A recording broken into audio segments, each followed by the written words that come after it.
नमस्ते, मैं श्वेता और आप लोग अधिक्षा राइट्स फाउंडेशन का ऑफिशियल चैनल देख रहे हैं। सबसे पहले आप सभी को महाशिवरात्रि की शुभकामनाएं।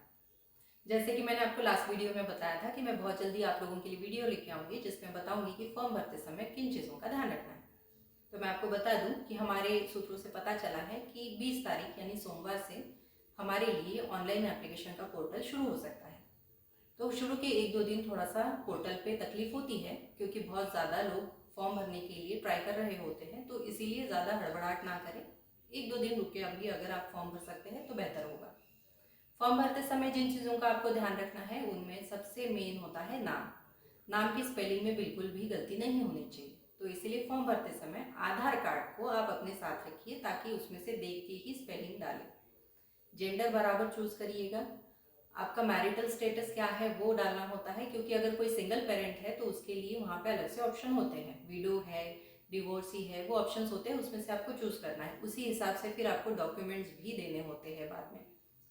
आपका एड्रेस जो भी आप चूज कर रहे हैं वो एड्रेस बराबर डालिए, उसके पास का लैंडमार्क दीजिए और जब आप गूगल पे एड्रेस आपका सेट करते हैं तो वो जो बलून है वो आपके घर के ऊपर ही आना चाहिए। उन सब चीज़ों का ध्यान रखिए। कास्ट कैटेगरी में अगर आप आते हैं, किसी भी कास्ट में आते होंगे तो उसमें कास्ट के सारे ऑप्शंस होते हैं। एससी है, एसटी है, एनटी है, ओबीसी है, वो ध्यान से चूज करिए। अगर आप जनरल उसमें आते हैं, ओपन कैटेगरी के हैं, तो वो भी उसमें ऑप्शन होता है। अब इसके अलावा जो आपको ध्यान रखने वाली बात ये है कि पिछले साल ऐसा देखा गया था कि कई बार आप लोगों को एसएमएस नहीं आते हैं, तो आप लोग उसके लिए डरिएगा मत।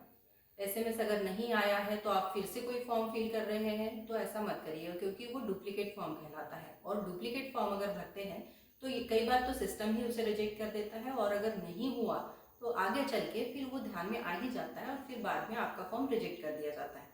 तो बेहतर होगा कि डुप्लीकेट फॉर्म भरने से बचिए।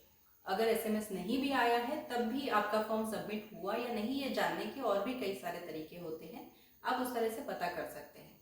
आप चाहे तो उसके लिए हमें कांटेक्ट कर सकते हैं, हम उसमें आपको पूरी मदद करेंगे।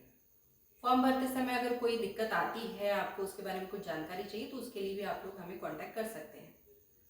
अब एक और चीज़ आप ध्यान रखिएगा कि जब आप फॉर्म भर रहे हैं तो आपको लास्ट में प्रूफ रीड के लिए एक बार फॉर्म मिलता है, यानी जो भी आपने जानकारी दी है वो सारी एक बार आपके सामने फाइनली आती है। वो अच्छे से पढ़ लीजिए, उसके बाद ही फॉर्म सबमिट कीजिए। एक बार आपने फॉर्म सबमिट किया तो फिर उसमें कोई भी चेंजेस नहीं हो सकते।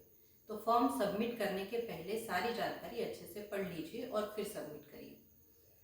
और इसके अलावा जो भी आपको जानकारी चाहिए है या अगर आपको कोई कन्फ्यूजन है तो उसके लिए आप लोग मुझे व्हाट्सअप कर सकते हैं। मैं आपको जल्द से जल्द उस बात का या उस जो भी आपके संशय होगा उसका जवाब देने की कोशिश करूँगी।